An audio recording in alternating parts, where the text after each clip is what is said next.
तो दोस्तों यहाँ पे 10 ऐसे ऐसे एडियम्स लेकर आए हैं जो ऐसे से सीजीएल में प्रीवियस ईयर्स एग्जाम्स में पूछा गया हो। तो दोस्तों यदि आप सीजीएल का तैयारी करते हैं तो आप इस चैनल से अवश्य जुड़िए। यहाँ पे दोस्तों प्रीवियस ईयर्स का ही क्वेश्चन कराया जाता है। तो आइए इस एडियम्स को लॉजिक के साथ, ट्रिक के साथ पढ़ते हैं और आप कितने इसमें से सही बना सकते हैं अपने आप को आजमाइए। तो आइए without any waste of time let's start friends. Okay, so friends यहाँ पे देखिए फर्स्ट है, जिससे देखिए यहाँ पे 1 से 5 तक क्वेश्चंस है जो 2011 में पूछ चुका है। ओके, तो आइए जैसे देखिए यहाँ पे फर्स्ट है कि अवॉइड फ्रॉम द ब्लू। बताइए कि ये 4 ऑप्शंस में से कौन सा ऑप्शन करेक्ट होगा। ओके, आप लोग को हम इसका अर्थ समझाते हुए चलेंगे, लेकिन आपके पास 5 सेकंड्स का समय है। आप इसमें से 4 ऑप्शंस में से कोई एक ऑप्शन करेक्ट चूज करिए। चलिए 1 2 3 4 5। तो दोस्तों आपका समय खत्म होता है। देखिएगा यहाँ पे, आइए इसको लॉजिक के साथ याद करते हैं। ओके दोस्तों, ब्लू, अब ब्लू मतलब क्या होता है? नीला होता है। ओके, हम लोग सब जानते हैं। अब आसमान नीला हो, एकदम साफ हो। अब वोल्ट मतलब यहाँ पे बिजली होता है, ठीक ना। अब आसमान से अचानक बिजली गिर जाए, ओके, जिसकी हमने कल्पना भी नहीं किया हो। मतलब बिल्कुल आसमान है जो साफ सफाई दिखाई पड़ रहा है और अचानक आसमान से बिजली गिर जाए, यानी इसका मतलब अवॉइड फ्रॉम द ब्लू मतलब अचानक से कोई घटना हो जाना, कोई बड़ी मुसीबत हो जाना। ओके, तो बताइए इसमें से कौन सा ऑप्शन करेक्ट हो सकता है? अचानक से बड़ी मुसीबत या घटना होना, इसका मतलब होता है ओके अ डिलेड इवेंट, यानी देर से होने वाली घटना। क्या बिजली देर से गिरती है? वो एकदम अचानक आके धरती पे बजड़ जाती है। इनएक्सप्लिकेबल इवेंट, जिसके मतलब ऐसा चीज जिससे समझाया नहीं जा सके, ऐसी घटना जिसके बारे में समझाया ना जा सके, ये कोई सुटेबल तो नहीं कर रहा है। ओके, अनएक्सपेक्टेड इवेंट, यानी एक अप्रत्याशित घटना अचानक जिसके बारे में हमने कल्पना भी नहीं की हो और ऐसी घटना हो जाए। या एन अनप्लीजेंट इवेंट, जो एक अप्रिय बुरी घटना।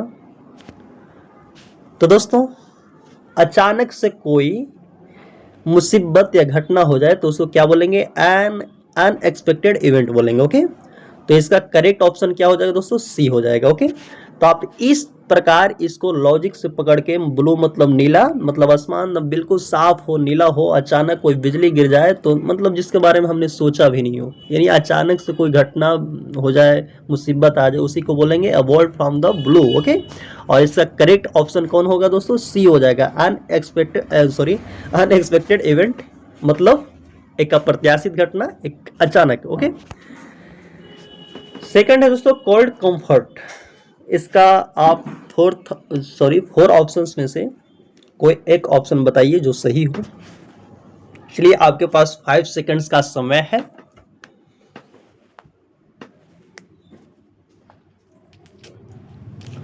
तो दोस्तों आपका समय खत्म होता है। देखिए इसको याद करने का आपको हम तरीका बताते हैं। कंफर्ट मतलब क्या होता है दोस्तों? आराम। ओके, इसके साथ कोल्ड जुड़ जाएगा ना, तो इसका मतलब होता है नाम मात्र की तसल्ली, यानी ऐसी संतावना जिसका कोई काम ना हो, जो कोई काम में ना है, मतलब अंदर से खुशी ना हो। ओके, ऐसे आप समझ लीजिए कि यदि आप किसी चीज़ में हार गए हैं और कोई व्यक्ति आपको बोल रहा है चलो छोड़ो हटाओ कोई बात नहीं, नेक्स्ट टाइम देखा जाएगा, यानी वो ऐसे नाम मात्र की तसल्ली दे रहा है जिससे अंदर से कोई खुशी से लेना देना ना हो। ओके, यानी यहाँ पे कहा जा सकता है, यानी कोल्ड कंफर्ट मतलब क्या होता है दोस्तों? नाम मात्र की तसल्ली, ऐसी संतावना जिसको जीवन से कोई लेना देना ना हो, कोई खुशी का चीज़ ना हो। ओके, तो बताइए क्या हो सकता है? अब्सर्डिटी। अब्सर्डिटी मतलब होता है दोस्तों बेतुकापन, मूर्खता। डिसेप्शन मतलब होता है धोखा या छल। स्लाइड सेटिस्फेक्शन मतलब बहुत कम खुशी हो सकता है। ओके, फुलिश प्रपोजल मतलब होता है एक मूर्खता प्रस्ताव। तो बताइए इसमें से कौन सा ऑप्शन करेक्ट होगा? तो दोस्तों सिंपल सी बात है, यहाँ पे क्या हो जाएगा? सी हो जाएगा। Okay, slide satisfaction. Okay, next है दोस्तों, टू वी ऑल एट सी। तो बताइए इसका करेक्ट ऑप्शन क्या होगा? A family voyage lost and confused in the middle of the ocean, या अ स्ट्रिंग ऑफ आइलैंड्स। बताइए इसका करेक्ट ऑप्शन बताइए। आपके पास 5 सेकंड्स का समय है। इसको हम तरीका बताएंगे कि आप कैसे याद रख सकते हैं। कहाँ चालू कर दिया हो? तो दोस्तों थोड़ा सुनाई कम पड़ेगा क्योंकि वहां पे नल चालू है। आपको हम बता देते हैं, यहाँ पे समझिएगा। अच्छा बताइए, समुद्र में आप फंस गए हैं, मतलब समुद्र के बीच में हैं और आपको चारों तरफ पानी ही पानी दिखाई पड़ रहा है। आप फंस गए वहां पे, आपको क्या करें ना करें समझ में ही नहीं आ रहा है, मतलब पूरी तरह से उलझ गए हैं, यानी पूरी तरह से भ्रमित हो गए। तो टू बी ऑल एट सी मतलब पूरी तरह से भ्रमित होना, उलझ जाना, कोई रास्ता दिखाई नहीं देना। ओके, इसका मतलब यही होता है जो बतिया हम बोले वही। ओके, अब बताइए, अब फैमिली वॉयज मतलब एक परिवार के साथ समुद्री आता है, इसका कोई लेना देना है इससे? लॉस्ट एंड कन्फ्यूज्ड पूरी तरह से भ्रमित होना, उलझ जाना, क्या करे ना करे, रास्ता भटक जाना, या in the middle of the ocean, ocean के बीचों बीच, या स्ट्रिंग ऑफ आइलैंड्स यानी कहा जा सकता है कि द्वीपों का श्रृंखला। तो आपको इसमें से कौन सा आपका सुटेबल ऑप्शन लग रहा है? तो दोस्तों lost and confused. Okay, B हो जाएगा, इसका करेक्ट आंसर हो जाएगा। ओके, बताइए इसमें कि to take to one's heels. अब इसमें से 4 ऑप्शंस में से कोई एक ऑप्शन पकड़िए कि कौन सा इसमें करेक्ट ऑप्शन है। चलिए आपके पास 5 सेकंड्स का समय है, बाकी आपको हम इसको लॉजिक के साथ बताते हैं, एकदम ट्रिक के साथ, कि आप भूल ना पाएँ। अरे भूल जाइएगा, 1-2 बार रिविजन करना पड़ेगा, तब ये याद रहेगा। चलिए बताइए, ये तो हम बोल देते हैं कि आप नहीं भूलिएगा, लेकिन अगर रिवीजन नहीं कर पाते तो कोई भी भूल जाएगा, कितना बड़ा आदमी क्यों ना हो। बड़ा से यहाँ लेना देना कुछ नहीं है, पढ़ने से यहाँ पे लेना देना है। ओके, देखिए यहाँ पे हिल्स, यहाँ पे इसका मतलब होता है दोस्तों दुम दिखाकर भाग जाना है। ओके, इसका ऐसे समझिए हिल्स मतलब, हिल मतलब क्या होता है? एड़ी। अब देखिए एड़ी उठा के जो भागता है ना, वो तेजी से भागता है। ओके, मतलब भाग जाना, बहुत तेजी से भागना। अब बताइए, टू वॉक स्लोली धीरे धीरे चलना, रन अवे मतलब भाग जाना। पुलिस को जैसे देखा चोर दम तेजी से भागता है ना एडी उठाकर, वैसा ही समझ लीजिए। और क्या, टू मार्च फॉरवर्ड मतलब कहा जाए तो हाँ मतलब आगे बढ़ना, मतलब फौजियों की तरफ। हॉप एंड जंप मतलब समझ लीजिए, हॉप एंड जंप मतलब उछलना, उछल कूद करना। बच्चा होता है ना जंपिंग ऐसा करता है ना, तो वही समझ जाइए। तो यहाँ पे सिंपल सी बात क्या हो सकता है दोस्तों? रन अवे हो सकता है ना, करेक्ट ऑप्शन है। टू वाइट द डस्ट, बताइए इसका कौन सा करेक्ट ऑप्शन होगा?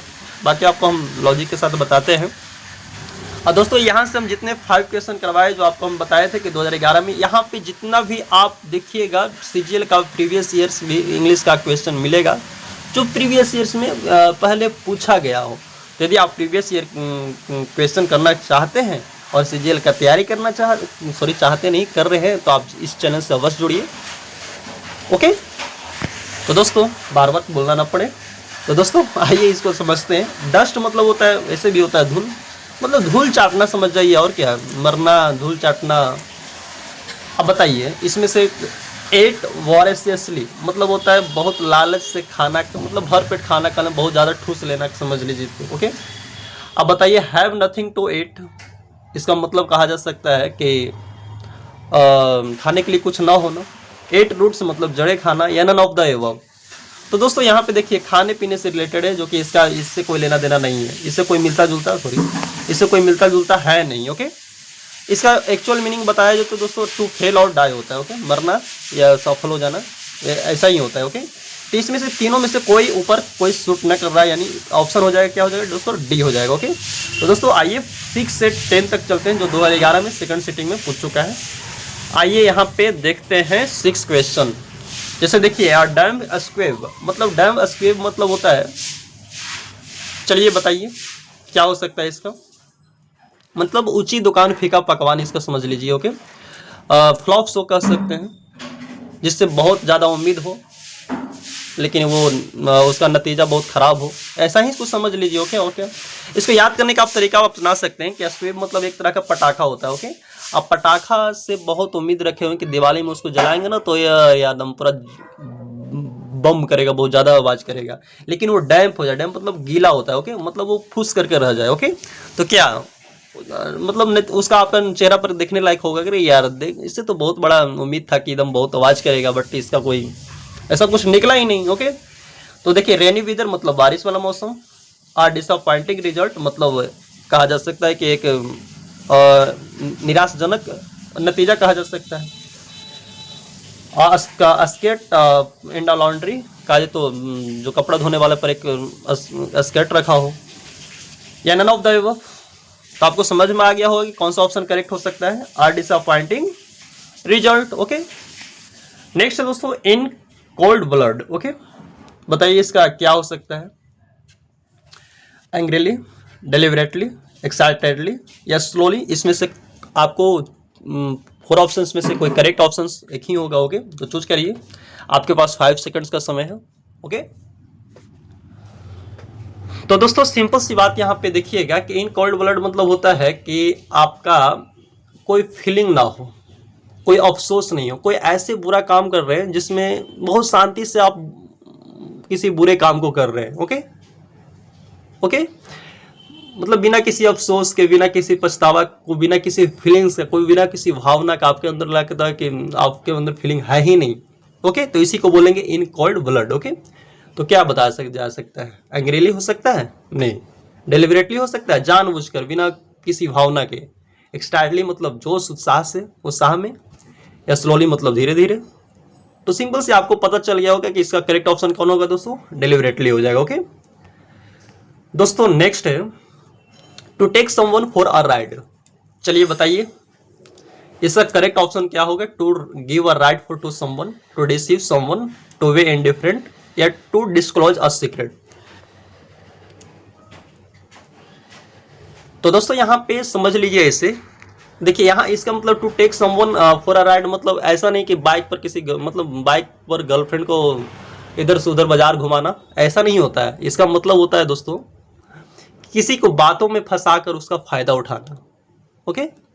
कोई ऐसे व्यक्ति हो जैसे आप देखते होंगे कि कोई गर्लफ्रेंड ऐसे राइट से, यहाँ पे राइट से आप याद रख सकते हैं कि मतलब आप कहा जाए तो लड़की को बातों में फंसा लिए, उसको घुमा रहे हैं इधर उधर, चल उधर चल, उधर चल बेबी, इधर चलो उधर चलो, ऐसे ही समझ लीजिए। मतलब इसका कहा जा सकता है कि आप इसका मतलब समझे तो किसी को बातों में फंसाकर, उलझाकर अपना फायदा उठाना, ओके। तो बताइए to give a ride to someone, किसी को सवारी पे ले जाना, टू डिसीव समवन, धोखा करना, उसके साथ छल करना, ओके। टू बी इंडिफरेंट, उदासीनता यानी कि मतलब कोई फर्क ना पड़े, या टू डिस्क्लोज अ सीक्रेट, कहा जाए तो राज खोल देना, राज उजागर कर देना। तो बताइए इसमें से कौन सा ऑप्शन करेक्ट होगा, आपको समझ में आ गया होगा। तो सिंपल सी बात है यहाँ पे दोस्तों कि आपको छल करना, धोखा देना, बातों में किसी को फंसा लेते हैं आप और उसको अपना फायदा उठाते हैं, उसका फायदा, उसका मतलब अपना स्वार्थी के लिए काम कर रहे हैं, ओके। तो यहाँ पे टू डिसीव क्या हो जाएगा, समवन हो जाएगा, ओके। नेक्स्ट है दोस्तों to move heaven and earth, मतलब कहा जाता है इसका, आप बताइए कि इसमें से कौन सा करेक्ट ऑप्शन होगा, to cause an earthquake, to try everything possible, to pray to all gods या to travel in a rocket. इसमें से करेक्ट ऑप्शन बताइए कि कौन सा ऑप्शन करेक्ट हो सकता है।